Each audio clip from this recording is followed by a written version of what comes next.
During World War II, while soldiers fought across continents, ordinary civilians faced their own battle lines.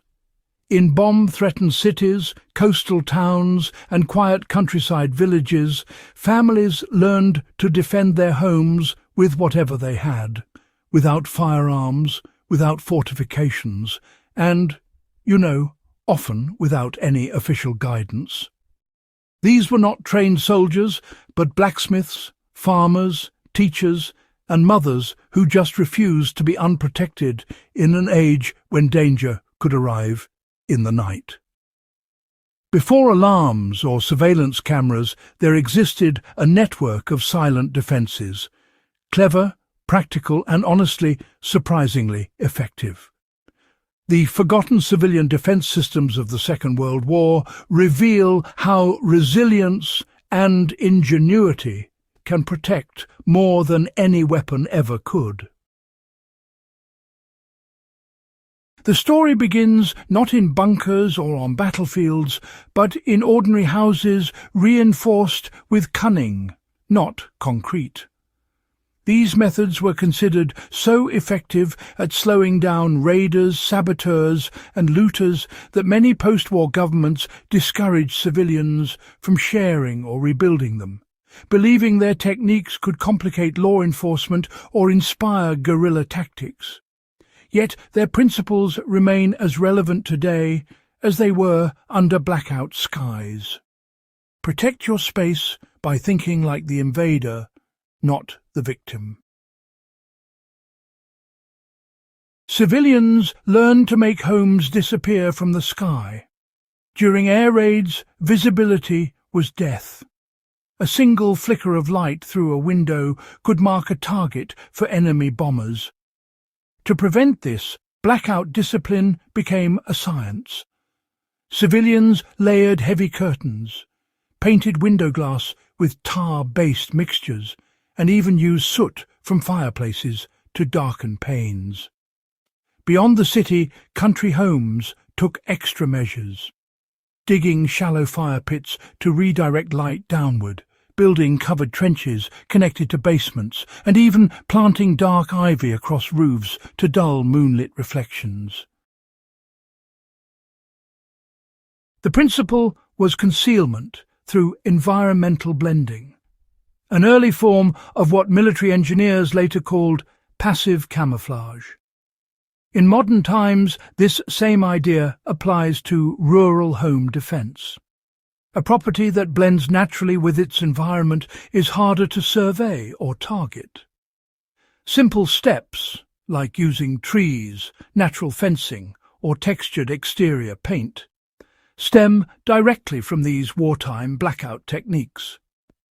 In 1941, one British family recorded in a civil defence report that their cottage survived multiple raids untouched while nearby homes were destroyed, simply because it vanished in low light. Layers of defence, you see, began right at the doorstep, not out at the gate. Without barbed wire or guard posts, civilians needed deterrents that, worked quietly but effectively.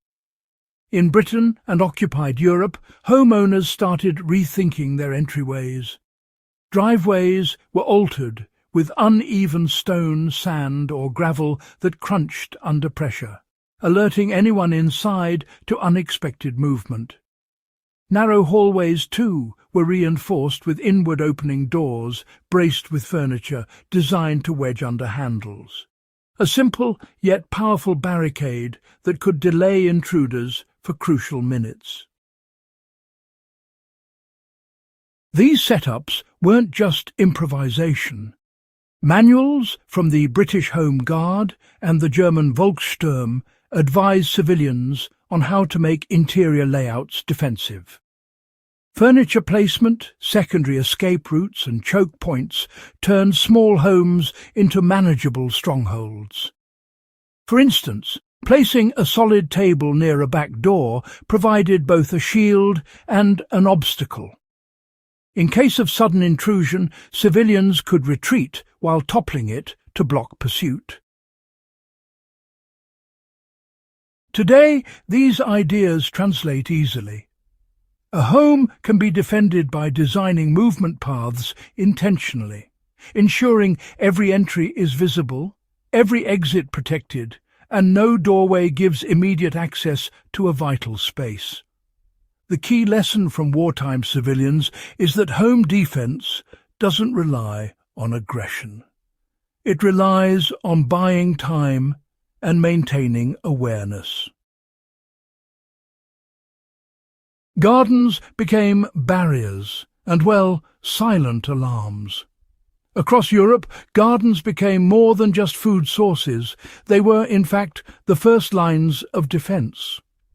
Civilians learned to plant strategically.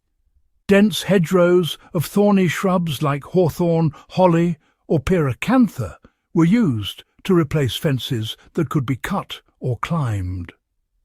These natural barriers grew silently and repaired themselves over time, needing no patrol or maintenance once mature. But their genius went further. Many households combined thorn hedges with gravel borders or narrow paths of crushed shell. The sound of footsteps across these surfaces carried far at night, serving as early warnings. Some even strung thin wire or dried branches across walkways, producing faint clicks when disturbed. These were the forerunners of motion alarms, entirely mechanical, invisible, and honestly impossible to disable electronically.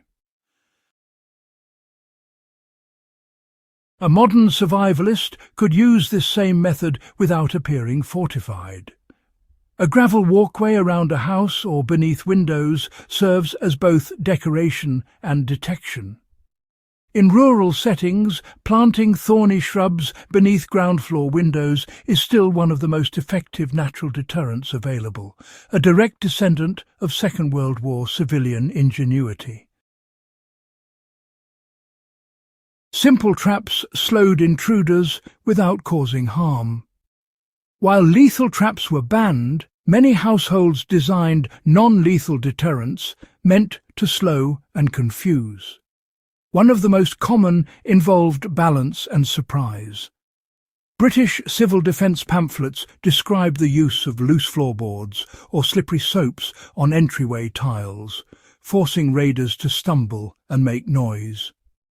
Another trick was to leave inconspicuous buckets of water above door frames, startling intruders and creating loud impact sounds that woke occupants.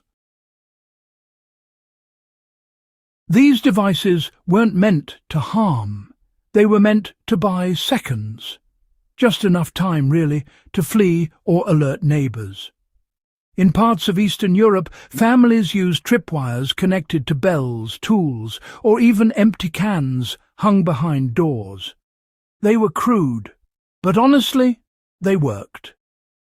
Modern equivalents, wind chimes near entrances or simple DIY alarm strings in backyards, operate on the same psychological advantage. An intruder's greatest fear is exposure. Communities built invisible networks of defence.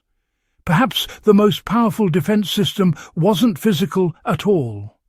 Wartime safety relied on coordinated vigilance. Neighbourhoods formed watch groups that rotated through night shifts, signalling danger with coded sounds.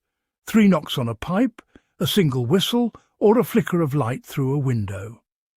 Each home was part of a collective perimeter, a living security system without electricity or command structure.